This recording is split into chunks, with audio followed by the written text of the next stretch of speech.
Hello dudes and cuties, this is Ashutosh. आप देख रहे हैं चैनल एंड आज अपन डिस्कस करने वाले मेरी आईटीटी की स्ट्रैटेजी जो कि शायद आप भी फॉलो कर सकते हो to get good marks in the CA final IDT. And मेरे मार्क्स बताओ तो मेरे 78 मार्क्स आए थे in the CA final IDT exams में 2026। तो without a further do let's get started. तो देखो, पिछली बार जो पहले के वीडियोस थे उसमें काफ़ी लोगों का सजेशंस आया था कि जो भी आप वीडियोस वगैरह ला रहे हो काफ़ी अच्छे तो हैं, बट थोड़ा सा और उन्हें कॉम्प्रिहेंसिव करो कि अपन चैप्टर्स वगैरह में भी घुस के बात करें कि कौन से चैप्टर्स को कितनी अपन को इंपॉर्टेंस देनी है, फिर चैप्टर्स को किस तरीके से अपन को अप्रोच करना है। तो इस बार मैं पूरा वैसा अपन डिटेल में डिस्कशन करने वाला है। तो देखो, जो आईटीटी है इसमें आपका सबको पता है कि 80 मार्क्स का अपना जीएसटी का पोर्शन रहता है एंड 20 मार्क्स की अपनी कस्टम्स की एवरेज रहती है। तो जो जीएसटी है उसको अपन 3 पार्ट्स में डिवाइड कर सकते हैं, जो जीएसटी का पूरा सिलेबस है। तो जो फर्स्ट पार्ट होता है वो होते हैं आपकी इनिशियल फ्यू चैप्टर, जिसमें आपका सप्लाई आ जाता है, चार्ज ऑफ जीएसटी आ जाता है, टाइम आ जाता है, देन वैल्यू ऑफ सप्लाई आ जाता है, प्लेस ऑफ सप्लाई आ जाता है, एग्जाम्पशंस आ जाती हैं, आईटीसी आ जाता है और इंपोर्ट एक्सपोर्ट आ जाता है। तो ये जो 5-6 चैप्टर्स है ना, ये आपके सबसे इंपॉर्टेंट पार्ट होते हैं फिर जीएसटी सिलेबस। मतलब ये मान लो आपकी heart and soul of GST है। इनको अगर आप नहीं समझ पाओगे तो इसका मतलब आपने जीएसटी समझी नहीं, ठीक है। एंड एग्ज़ाम में भी इनका जो इंपॉर्टेंस होता है वो काफ़ी ज़्यादा होता है, क्योंकि एग्ज़ाम में 40 to 45 मार्क्स के जो क्वेश्चंस हैं वो इनमें से आते हैं, बोथ एमसीक्यू एंड डिस्क्रिप्टिव मिला के। तो जो क्वेश्चन 1 होता है वो भी आपका इन्हीं चैप्टर्स में से आता है, जो क्वेश्चन नंबर 2 होता है वो भी आपका पूरा इन्हीं में से आता है, एंड जो क्वेश्चन नंबर 3 का भी जो एक पार्ट है वो इन चैप्टर्स में से आता है। तो डिस्क्रिप्टिव तो ये हो गए। उसके अलावा जो एमसीक्यूज़ होते हैं, एमसीक्यूज़ में भी काफ़ी सारे एमसीक्यूज़ इन वाले चैप्टर्स पे टारगेटेड रहते हैं। तो ये वाले चैप्टर्स तो आपको मतलब जैसे अपन दवाई को पानी में घोल के पी जाते हैं ना, तो एकदम वो वाली चीज़ आपको करनी पड़ेगी। अगर आप इन चैप्टर्स को अच्छे करके गए तो ज़रूर से आपके जीएसटी में अच्छे मार्क्स आने वाले हैं, क्योंकि जैसे मैंने बताया कि ये चैप्टर्स अकेले में ही 40 to 45 मार्क्स का कवरेज रखते हैं। एंड इतना ज़्यादा कंटेंट भी है नहीं इन चैप्टर्स में, बस थोड़े से कुछ प्रोविजंस हैं, एडजस्टमेंट्स हैं जो कि आपको ध्यान में रखनी पड़ेंगी। तो आप डेफिनेटली इन चैप्टर्स में अच्छे मार्क्स स्कोर कर सकते हो, ठीक है। तो ये मैंने बताया कि सबसे इंपॉर्टेंट चैप्टर्स होते हैं, इन्हें तो आप मतलब गलती से भी स्किप मत कर देना किसी भी चैप्टर को। गलती से भी ऐसे मत जाना कि ठीक है बस पढ़ के जा रहे हो, उनको अच्छे से आपको समझ के जाना है, क्योंकि आईसीएआई में डीप में क्वेश्चन पूछने लग गया आजकल। उसके अलावा फिर अपन आते हैं कि इनके बाद के कुछ जो चैप्टर्स होते हैं बिफोर दी थियोरेटिकल चैप्टर्स, जो बीच के चैप्टर्स होते हैं, काफ़ी शॉर्ट चैप्टर्स रहते हैं एंड काफ़ी इजी चैप्टर्स रहते हैं एंड काफ़ी स्कोरिंग चैप्टर्स रहते हैं। जैसे आपका जॉब वर्क हो गया, ई कॉमर्स ऑपरेटर हो गया, रजिस्ट्रेशन हो गया, रिफंड हो गया, देन टैक्स इनवॉइस हो गया, ई वे बिल वाला हो गया, रिकॉर्ड्स, टीडीएस, रिटर्न्स। तो ये सब जो चैप्टर्स हैं ये अराउंड 20 to 25 मार्क्स का कवरेज रखते हैं इन दी आईसीएआई एग्जाम एंड काफ़ी ज़्यादा स्कोरिंग चैप्टर्स रहते हैं। एंड जो एमसीक्यू होते हैं वो भी काफ़ी सारे इन चैप्टर्स में से टारगेटेड रहते हैं, क्योंकि काफ़ी सारे मतलब छोटे छोटे चैप्टर्स रहते हैं। कुछ 1-2 इनमें से बड़े हैं, जैसे कि आपका रिफंड हो गया, तो 1-2 इनमें से बड़े हैं, बट बाकी सारी चैप्टर्स काफ़ी छोटे छोटे चैप्टर्स हैं एंड काफ़ी ईजी रहने वाले हैं। तो इनको भी आप जरूर से करके जाना। मतलब ईजिली आप इनमें जो 20 मार्क्स के आ रहे हैं तो 20 में से 15 लाने इन चैप्टर्स में is not a big deal. तो ये जरूर से आप करके जाना। उसके बाद के जो चैप्टर्स आपके आते हैं, जो थियोरेटिकल चैप्टर्स होते हैं, जिसमें आपका डिमांड एंड रिकवरी आ गया, इंस्पेक्शन आ गया, अपील्स आ गया, मिसलिनियस आ गया, इस टाइप के काफ़ी सारे जो छोटे छोटे चैप्टर्स होते हैं। इवन जो लास्ट का मिसलिनियस चैप्टर होता है काफ़ी लोग उसे इग्नोर करते हैं, बट ट्रस्ट में उसमें से काफ़ी बार आईसीएआई एग्जाम में पूछ लेता है क्वेश्चन, स्पेशली जो क्वेश्चन नंबर 6 रहता है उसमें काफ़ी बार उसमें से क्वेश्चन आ जाता है। तो ये भी काफ़ी इंपॉर्टेंट चैप्टर रहता है, but at the same time ये थोड़ी सी मेहनत आपसे ज़्यादा डिमांड करते हैं as compare to other chapters, क्योंकि एक तो ये थोड़े से थियोरेटिकल रहता है ना। As a CA final student अपन को थ्योरी वैसे ही बहुत ज़्यादा लर्न करनी होती है, ऑडिट एंड अदर सब्जेक्ट्स, तो अपन थोड़ा सा वैसी थ्योरी को लेकर स्केप्टिकल रहते हैं। फिर ऊपर से इनमें काफ़ी ज़्यादा अमाउंट की लिमिट, देन आपके जो टाइम की लिमिट्स है, उसके अलावा कहीं जगह अपना कमिश्नर है, कहीं जगह असिस्टेंट कमिश्नर, तो इस टाइप का काफ़ी कन्फ्यूजन इन सब में रहता है। जो question number 5 and question number 6 होते हैं आपके आईसीएआई एग्जाम के, वो मोस्टली इन वाले दो जो चैप्टर्स होते हैं इन चैप्टर्स में से आते हैं। उसके अलावा एमसीक्यू 1-2 इनमें से आते हैं, बहुत ज़्यादा एमसीक्यू इनमें से नहीं आते हैं, बट हाँ 1-2 एमसीक्यू इनमें से भी आते हैं। तो मतलब इंपॉर्टेंट तो हैं, बस थोड़ी सी मेहनत ज़्यादा डिमांड करते हैं as compare to other chapters. And इनको करने का सीक्रेट ये है कि आपको शुरू से इनको साथ में लेके चलना होगा, क्योंकि काफ़ी बार हम क्या करते हैं कि सबको पता रहता है, जो मैंने शुरू के चैप्टर्स बताया ना कि ये काफ़ी ज़्यादा इंपॉर्टेंट रहते हैं, तो अपन उन पे तो बहुत ज़्यादा ही मतलब स्ट्रेस दे देते हैं, बट इन चैप्टर्स को थोड़ा सा अपन इग्नोर कर देते हैं, क्योंकि थियोरेटिकल चैप्टर्स रहते हैं। अपना रहता है कि थ्योरी को थोड़ा एग्जाम के पास में पढ़ेंगे तो अपन को अच्छे से याद रहेगी, बट अगर आप इन्हें शुरू से करोगे तो ही आप इन्हें एग्जाम के पास कवर कर पाओगे, अदरवाइज आप इन्हें कवर ही नहीं कर पाओगे। तो ये अपना एक थोड़ा सा जीएसटी का ब्रीफ ओवरव्यू हो गया। इसके बाद अपन आते हैं कस्टम्स पे। तो कस्टम्स आपका 20 मार्क्स आता है, 20 मार्क्स काफ़ी ईजी 20 मार्क्स रहते हैं, काफ़ी स्कोरिंग रहता है कस्टम्स। कस्टम्स तो आपको डेफिनेटली अच्छे से करके जाना है। काफ़ी लोग कस्टम्स को जीएसटी के चक्कर में इग्नोर कर देते हैं, बट कस्टम्स का एक तो पोर्शन बहुत ही छोटा है, ठीक है, एंड उसमें वो 20 मार्क्स ऑफर कर रहा है। तो कस्टम्स तो आपको बिल्कुल भी छोड़ कर नहीं जाना। लिमिटेड वैरायटी ऑफ क्वेश्चंस रहते हैं, limited number of scoring chapters रहते हैं, ठीक है। जैसे कि आपका वैल्यूएशन हो गया कस्टम्स का, उसके अलावा जो एग्जाम्शंस वगैरह हो गई, उसके अलावा जो अपना एक लेवी ऑफ कस्टम्स जिसमें अपनी basic custom duty and other custom duty वगैरह के बारे में देखा है। तो 3-4 इसमें काफ़ी ज़्यादा स्कोरिंग चैप्टर रहते हैं, इन्हें आप डेफिनेटली करके जाना। एंड उसके अलावा एक इसमें थोड़ा सा इशू लोगों का आता है एफटीपी में, क्योंकि एफटीपी थोड़ा सा ऐसा होता है कि कंटेंट बहुत ज़्यादा है एंड जो मार्क्स की वेटेज होती है वो काफ़ी कम है। जैसे अभी मई 2026 में तो फिर भी उसमें से 2 थ्योरेटिकल क्वेश्चंस आ गए थे, तो अराउंड 8 to 10 मार्क्स उसकी वेटेज हो गई थी, बट जनरली 4 मार्क्स के अराउंड उसकी वेटेज रहती है। 4 मार्क्स के लिए अगर अपन 50-60 पेज ऑफ थ्योरी रॉटलन करें तो थोड़ा सा वो उतना बेनिफिशियल अपने लिए रहता नहीं है। तो उसके लिए आप थोड़ा सा क्या कर सकते हो, एक मैंने काफ़ी पहले एक वीडियो बनाया था जब मैं खुद ही स्टूडेंट था, मतलब 7-8 महीने आई थिंक हो गए उसको, मैंने खुद के लिए बनाया था, बट उसके बाद मैंने उसको खुद यूट्यूब पे भी अपलोड कर दिया था। तो आप उसको देख सकते हो। 1 आवर्स में मैंने पूरी आईसीए बुक से कस्टम्स को कवर अप किया, तो उसको आप देख सकते हो। हालांकि उतना ज़्यादा मैं रिकमेंड नहीं करूँगा, क्योंकि वो क्या मैंने बहुत ही ज़्यादा जल्दी में बनाया था, तो उतना ज़्यादा उसमें शायद क्वालिटी मैं नहीं दे पाया था जो कि शायद मैं दे सकता था। तो मतलब मैं कोशिश करूँगा कि एक नया वीडियोस कस्टम एफटीपी के लिए ले आऊँ, जिसमें अपन 1 आवर में पूरी एफटीपी को कवर करेंगे।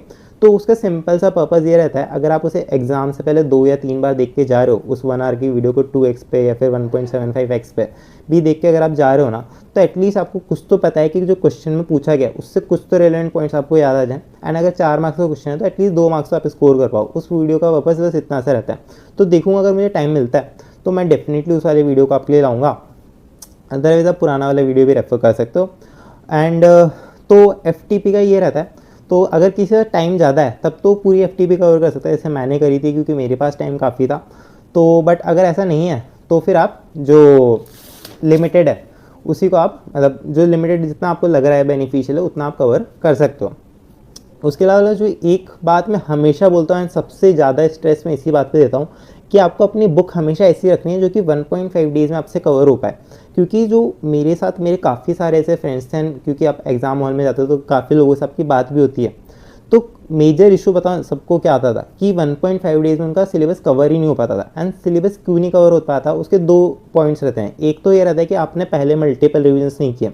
अगर आप पहले शुरू में 1 या 2 रिविजन करके जा रहे हो तो ऑब्वियसली 1.5 डेज़ में आप इतने वास्ट सिलेबस को कवर नहीं कर पाओगे। दूसरा रहता है कि आपकी बुक ही बहुत ज़्यादा बड़ी है, तो बुक को आपको बहुत ज़्यादा बड़ा नहीं रखना है। ट्रस्ट में जीएसटी जो आईडीटी आपका सब्जेक्ट है वो इतना बड़ा है भी नहीं कि आप उसे इतनी बड़ी बुक करो। मतलब काफ़ी लोगों का मुझे समझ नहीं आता 600-700 पेजेस में ऐसा क्या डालते हैं कि वो 600-700 पेजेस की बुक हो जाती है। बट आइडियली आईडीटी की बुक 250 to 300 पेजेस में कवर अप हो जानी चाहिए। उससे ज़्यादा आई थिंक इसमें पेजेस नहीं होने चाहिए, या फिर उससे ज़्यादा उसमें कंटेंट है ही नहीं। मतलब एग्जाम रिलेवेंट इतना कंटेंट है ही नहीं कि आप 300 पेज से ज़्यादा उसमें चले जाओ। तो एक तो आपको बुक अपनी सही रखनी है, क्योंकि मतलब मेरी आप मत मानो, बट आप खुद ही एनालाइज करना है कि 1.5 डेज़ में आपके पास कितना टाइम रहता है। एंड फिर आप देखना है कि आप कितना उसमें कवर अप कर पाओगे। आप खुद ही समझ जाओगे कि 300 पेज से ज़्यादा कवर करना पॉसिबल नहीं है, प्लस आपको उसके साथ क्वेश्चन भी करने पड़ेंगे, ठीक है। एंड जीएसटी मैं हमेशा मानता हूँ कि एक ऐसा सब्जेक्ट है जो कि सबसे ज़्यादा स्कोरिंग सब्जेक्ट है आपके सीए फाइनल्स का। इसका रीज़न क्या है कि ना तो एफआर की तरह ये बहुत ही लेंथी सब्जेक्ट है, ठीक है, ना ये आपका एएफएम की तरह इसमें बहुत सारे कैलकुलेशंस वगैरह हैं। इसमें सिर्फ आपको प्लस माइनस करना होता है अकॉर्डिंग टू द प्रोविजंस, तो बस उतना सा सब्जेक्ट है। ना ऑडिट की तरह इसमें आपको रटना पड़ता है, तो वो वाला इशू भी नहीं है। ना डीटी की तरह की पूरा समुद्र जैसा सिलेबस है, बहुत सारे प्रोविजंस वगैरह हैं, तो वो चीज़ भी इसमें नहीं है। तो काफ़ी मिनिमलिस्टिक सब्जेक्ट है। इसको आप अच्छी तरीके से अगर अच्छी स्ट्रैटेजी के साथ पढ़ते हो तो सबसे ज़्यादा स्कोरिंग सब्जेक्ट ही आपका होने वाला है। एंड मेरी लिए तो मतलब ठीक है, मेरा तो फॉर सम रीजंस एक तरह से लव है जीएसटी, तो मुझे तो उतनी दिक्कत फिर भी नहीं है। बट एज अ जनरल मैं आपको बताऊं तो इतना ज़्यादा डिफ़िकल्ट है नहीं जितना लोग बना लेते हैं। तो देखो उसका एक सोल्यूशन भी मैं लाने वाला हूँ, बट जो नवंबर अगर अटेम्प्ट के स्टूडेंट्स देख रहे हैं तो उनके लिए तो शायद पॉसिबल नहीं हो पाएगा, मैं कोशिश करूँगा अगर हो जाए तो। बट जो मे अटैम्प्ट के या फिर उसके फर्दर स्टूडेंट्स हैं, तो उनके लिए मैं एक यहाँ पे आपको फ़ोटो भी लगा दूंगा, मतलब एक रिकॉर्डिंग चला दूंगा। एंड इवन जो डिस्क्रिप्शन रैक में भी मैं उसका जो 1-2 चैप्टर्स मेरे प्रिपेयर हुए उनका मैं आपको जी ड्राइव का लिंक दे दूंगा। तो आप देखना कि जो मैं बुक बना रहा हूँ जीएसटी की, मतलब that could completely revolutionise the way you study the IDT, क्योंकि मैं खुद अभी स्टूडेंट रहा हूँ, तो मुझे खुद को पता है कि as a gen ji student क्या हमारे पेन पॉइंट्स रहते हैं। हमें ऐसा चाहिए कि हमारी एक तो 100% कवरेज हो, ऐसा नहीं होना चाहिए कि 1 मार्क्स का भी अपनी बुक में से बाहर है, ठीक है। एट द सेम टाइम अपन को ये भी नहीं चाहिए कि बुक्स 500-600 पेजेस की हो जो अपने 1.5 डेज में रिवाइज ही नहीं हो, तो विद इन 300 पेजेस की बुक होनी चाहिए। और वो भी ऐसा नहीं होना चाहिए कि फ़ॉन्ट साइज छोटा करके चलो बुक बड़ी कर दी, फ़ॉन्ट साइज एकदम खुली खुली बुक होनी चाहिए, एकदम देखते ही मज़ा आ जाए, ठीक है।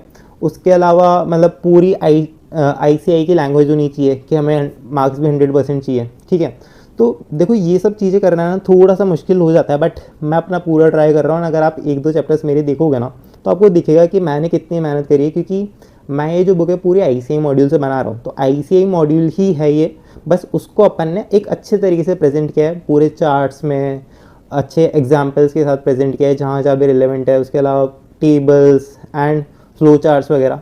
तो अगर आप देखोगे ना, तो आपको खुद को ही समझ में आएगा कि क्या मेहनत लग रही है मेरी उस बुक के पीछे। एंड कम्प्लीटली मैं मतलब ऐसा नहीं कि अपन बहुत ही ज़्यादा उसका चार्ज वार्ज रखने वाला है, पर मैं सोच रहा हूँ कि इवन जो डिजिटल वर्जन है वो तो एकदम फ्री रख दूंगा मैं, तो वो रहने वाला है। तो ज़रूर से आप उसे चेकआउट करना जैसे कि बन जाती है, तो उसको आप देख लेना। एंड आप देखोगे काफ़ी मिनिमलिस्टिक बुक है, ऐसा नहीं है कि बहुत ज़्यादा तड़क भड़क मैंने कर दी है, क्योंकि मैं चाहता हूँ कि जो मुझे लगता था कि यार मेरे पास ऐसी एक बुक होती, मैं वैसी एक बुक बनाऊँ, तो मैं वही सोच रहा हूँ। इवन मतलब एक भी जो वर्ड उसमें टाइप हो रहा है ना, उसके पीछे एक बहुत ज़्यादा थॉट प्रोसेस है। तो मतलब आप खुद ही देखोगे तो आपको समझ में आ जाएगी। एंड इवन अगर मैं कभी बैच भी लाता हूँ, तो मैं हमेशा इस तरीके से लाऊंगा कि 100% फैकल्टी डाउट सपोर्ट हो, मतलब मेरा पर्सनलाइज नंबर आपके पास हो, जहाँ पे आप मुझे कभी भी दोस्त की तरह फ़ोन मैसेज कुछ भी कर सकते हो, ठीक है। तो वैसा अपन रखने वाले हैं। तो अगर कोई मे अटैम्प्ट या उसके बाद का स्टूडेंट देख रहा है, तो डेफिनेटली उस चीज़ में इंटरेस्टेड है, तो डेफिनेटली मुझसे वो कॉन्टैक्ट कर सकता है। तो अपन ज़रूर से उस चीज़ को कर लेंगे। बहुत ही ज़्यादा मतलब मेरा ऐसा कुछ पैसा कमाना वगैरह मोटिव है नहीं बहुत ज़्यादा, मतलब जस्ट दैट कि मुझे मज़ा आता है इन सब चीज़ों में करने में। तो वो चीज़ अपन करने वाला है। कोई ऐसा नहीं है कि अपन ठीक है इतनी बढ़िया बुक है तो ऐसा बहुत ही ज़्यादा पैसा रख लेंगे। एंड दूसरी बात, आप इन्हें चाहे तो ICAI मॉड्यूल से कंपेयर कर लो, चाहे आपके अदर कोई फैकल्टी अगर आप फॉलो कर रहे हो तो उससे आप कंपेयर कर लेना। मैं डेफिनेटली बोलता हूँ कि उनसे काफ़ी मतलब आप खुद ही बोलोगे कि उनसे बेटर है। एंड ये मेरा मतलब एक ओवर कॉन्फिडेंस नहीं है, just a belief over what I have done, क्योंकि मैंने खुद ने काफ़ी स्टूडेंट्स को इसको प्रूफ रीड करने के लिए दिया, बोला कि यार कैसी है, मुझे अपने रिव्यूज़ दो, तो उसके बाद ये काफ़ी प्रिपेयर हो पाई है एंड काफ़ी उस पर थॉट प्रोसेस लगा है। तो वो ज़रूर से आप चेकआउट करना। तो वो एक चीज़ है। बाकी अपन वापस से अपने स्ट्रैटेजी पे आते हैं। तो देखिए स्ट्रैटेजी में क्या था कि अपन ने एक जो सब्जेक्ट का ओवरव्यू है वो तो मैंने ले लिया, ठीक है। आपको बेसिक बात भी बता दी कि आपको ऐसा कंटेंट रखना है जो कि 1.5 डेज़ में कवर हो पाए। एंड उसके लिए मैंने आपको बताया कि मल्टीपल रिविजन्स आपको करने पड़ेंगे। मेरे तो काफ़ी ज़्यादा रिविजन्स हो गए थे, बट अगर कोई नॉर्मल पर्सन भी है तो 3 रिविजन्स तो मिनिमम करके जाने चाहिए, तभी आप जो CA फाइनल का कोई भी एग्जाम है, मतलब मैं सिर्फ IDT नहीं बोल रहा, किसी भी सब्जेक्ट के लिए आपको 3 रिविजन्स तो मिनिमम करने पड़ेंगे, तभी आप उसमें अच्छे मार्क्स स्कोर कर पाओगे। साथ में जैसा कि मैं हमेशा बोलता हूँ कि हर रिवीजन के बाद एक मॉक टेस्ट जरूर से दे देना। मतलब ये मत करना कि आप अपने एग्जाम को अपना मॉक टेस्ट बना रहे हो, मॉक टेस्ट जरूर से दे देना। काफ़ी लोग मॉक टेस्ट देने में डरते हैं, बट ट्रस्ट में अगर आप मॉक टेस्ट में कुछ गलतियाँ कर रहे हो तो आपका स्कोप है कि आप उसे अपने एग्जाम्स में इंप्रूव कर पाओ। एग्जाम में आप गलती करते हो तो उसके बाद आपका जो नेक्स्ट स्कोप है वो आपका नेक्स्ट अटैम्प्ट ही रहता है। तो वो गलती आप बिल्कुल से मत करना। आपकी एक स्पीड भी काफ़ी इंक्रीज हो जाएगी, क्योंकि काफ़ी लोगों का इस बार भी, जैसे मैं एग्जाम हॉल से आ रहा था तो मतलब 99.99% स्टूडेंट्स का तो एग्ज़ाम पेपर ही कंप्लीट नहीं हुआ था। मतलब अगर आप 10-15 मार्क्स का लीव करके आ रहे हो तो मतलब 10-15 मार्क्स तो आप वैसे ही सेक्रीफाइस करके आ रहे हो। मतलब इतना बलिदानी भी अपन को नहीं बनना यार। तो वो चीज़ आपको तभी आ पाएंगी जब आप मॉक टेस्ट करोगे। कुछ भी आपको मतलब ऐसा लगता है ना, फिर भी अगर कोई डाउट वाउट है तो मुझसे, मेरे सोशल मीडिया के लिंक्स में डिस्क्रिप्शन में देता ही हूँ, तो वहाँ से आप मुझसे कनेक्ट कर सकते हो। तो डेफिनेटली आप मुझसे वो चीज़ें भी पूछ सकते हो। उसके अलावा एक चीज़ और करना कि जो आपको क्वेश्चन नंबर 1 जो कंपलसरी क्वेश्चन रहता है GST में, वो हमेशा आपको लास्ट में करना है। अगर आप शुरू में उसे करने बैठ गए तो हो सकता है आप उसी में 1 घंटा लगा दो एंड फिर बाद में आपका पेपर कंप्लीट नहीं हो पाएगा। अगर आप उसे लास्ट में करोगे ना तो आप देखोगे कि मैक्सिमम 30 मिनट्स में वो कवर हो जाएगा। इवन जैसे May 26 में जो क्वेश्चन आया था, क्वेश्चन नंबर 1, मतलब वो तो काफ़ी एक कॉम्प्लेक्स लेवल का क्वेश्चन था, मतलब उससे ज़्यादा आई थिंक पिछले 5-10 अटेम्प्ट के, क्योंकि मैं एनालाइज करके गया था पेपर, तो उससे ज़्यादा तो मेरे ख्याल से डिफ़िकल्ट कोई क्वेश्चन नंबर 1 पहले कभी आया नहीं है।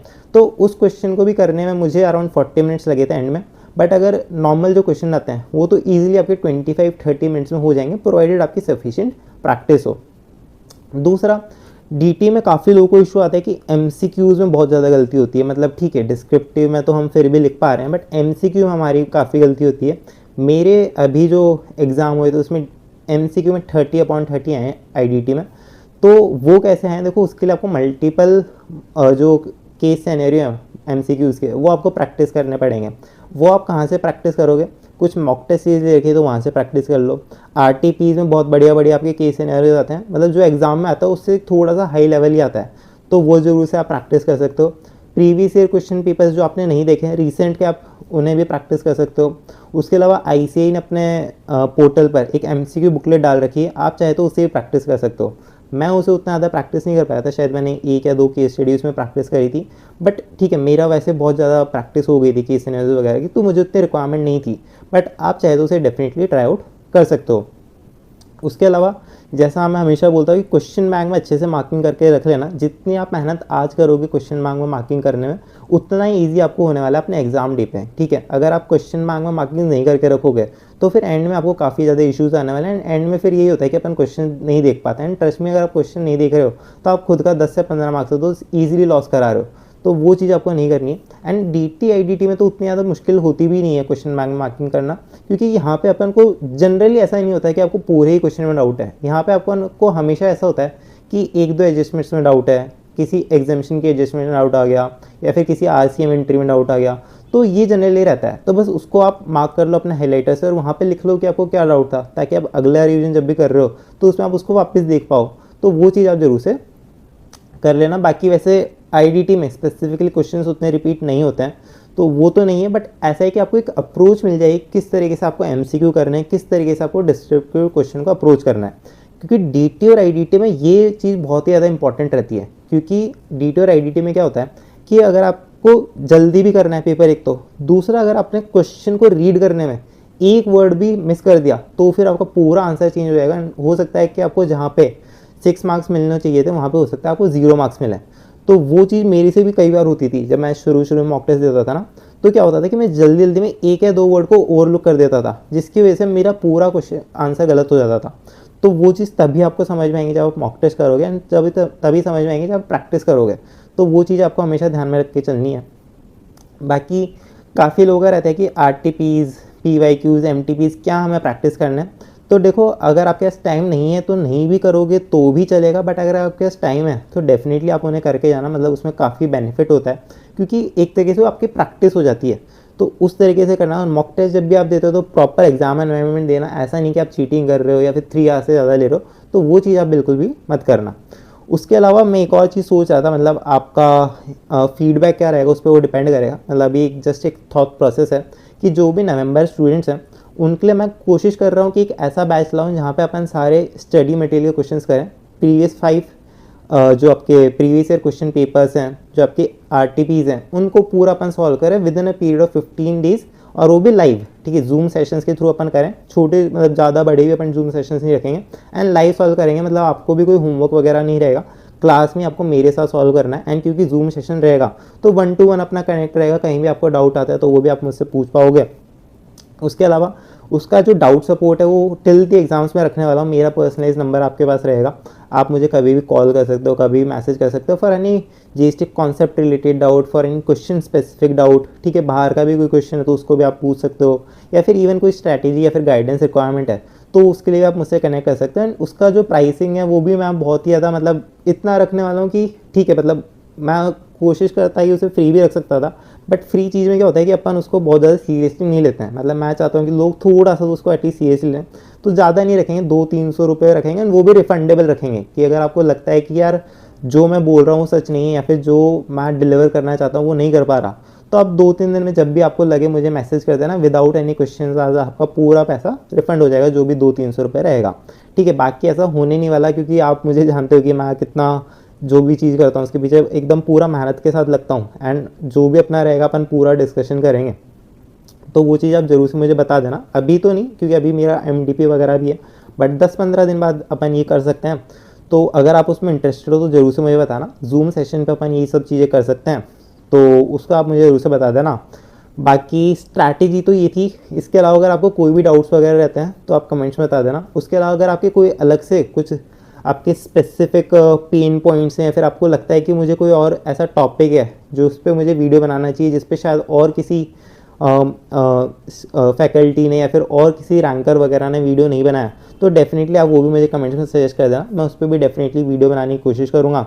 सो इसके साथ मिलते हैं अपन अगली वीडियो में। तब तक के लिए जय हिंद, जय भारत।